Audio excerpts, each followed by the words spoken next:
Hello and welcome to AWS Certified Solution Architect course. In this video, we will discuss about CloudFront.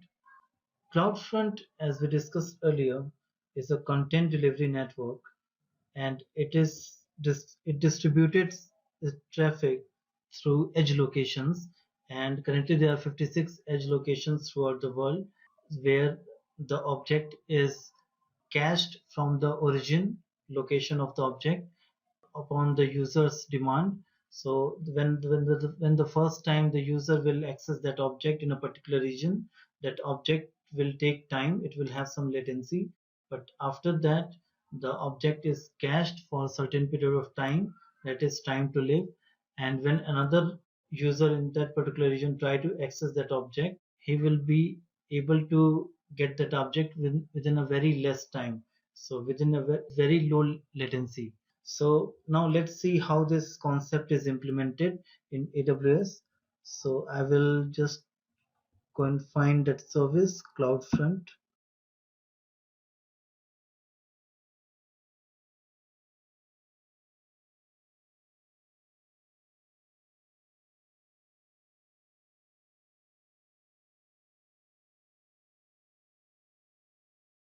Now we have this service CloudFront in networking and content delivery.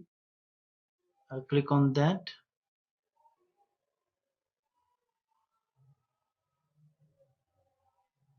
So here we have option to create distribution. So let's click on that.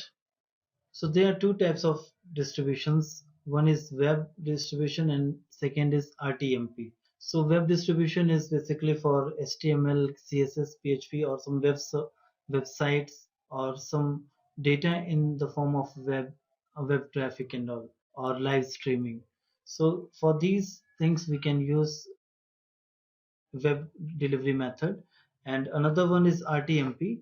RTMP is for streaming media files using flash players like Adobe Flash Player, and it will use the RTMP protocol. So make it simple, let's start with web distribution. Now the first parameter it's asking is origin domain name. So we have some test buckets created in S3 that we can use here as a origin server.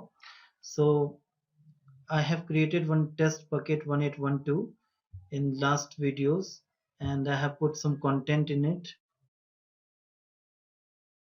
S3 test file. So I will use this bucket as a origin bucket.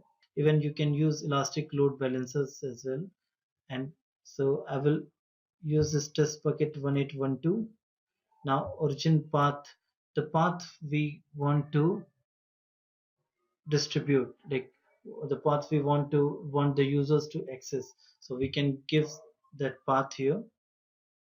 So in this case we don't have a particular folder from where we want to distribute the objects, so we will keep this option as blank.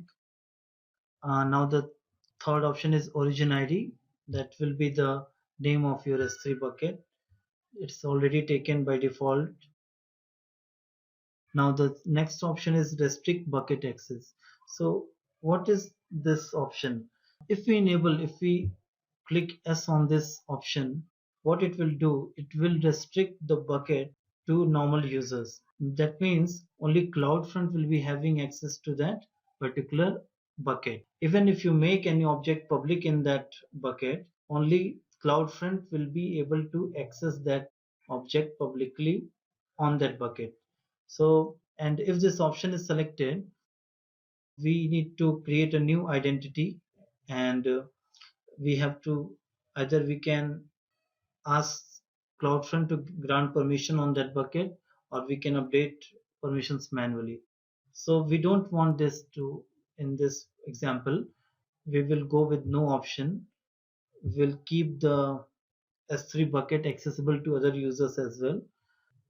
And here we can add some custom headers with header name and value. So that is also not mandatory. We can leave it blank.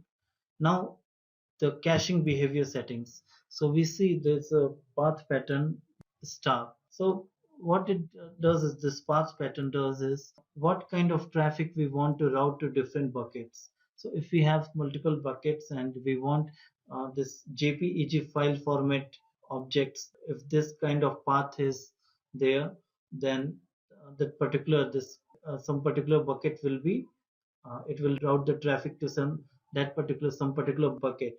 If the user is looking for PDF format, it will route it to some other S3 buckets. So this is how path pattern will come into picture. Now the viewer protocol policy. The protocols can be used are HTTP, HTTPS, and redirect HTTP to HTTPS and HTTPS only. So for this example, we will use HTTP and HTTPS. Now the next option is get head or get head options, put, post, patch, delete. So what is the difference between all these three options is like get head means like you can download the content through from edge locations. However, you cannot upload or you cannot do upload anything to the edge locations of CloudFront if we are opting for get head options.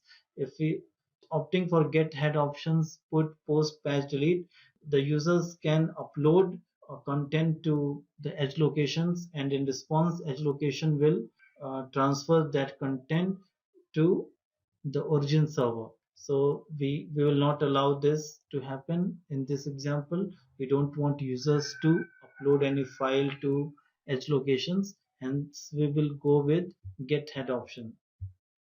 Now the forward headers. So this will improve caching as it's already telling. Now let's move on to object caching.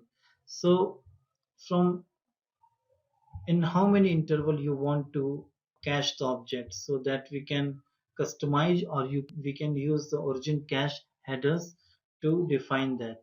Even we can provide TTLs to define this thing. So the minimum TTL is 0, maximum is this one, 3153600. Default TTL is this one. So anyway, we are not customizing it, so we will go with origin custom origin cache headers. Forward cookies, this is also for improving caching. Query string forwarding and caching, this is also for improving caching. Now smooth streaming, since we are not distributing any video files, so let's not enable this option streaming. Restricted viewer access, so this is a very important option. If we want that some particular users, some signed users, or some users who have particular certificates or PEM files, they only should be able to access the content, then we can enable this restricted viewer access. Otherwise everyone can access this the contents of the delivery network. So this we can enable to ensure more security to the objects. Compress objects automatically. So this is related to compression of objects, so that it will reduce the size of the object. Now lambda function association. So if we want any event to trigger any function, we can just create some lambda function and we can associate that lambda function with it. So some particular event happens like viewer request, viewer response, request response. So in that case, that lambda function will trigger. Now the distribution settings.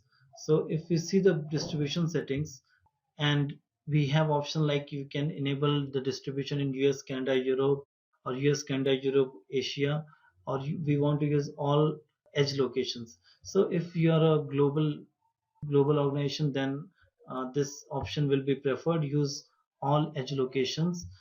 And after that,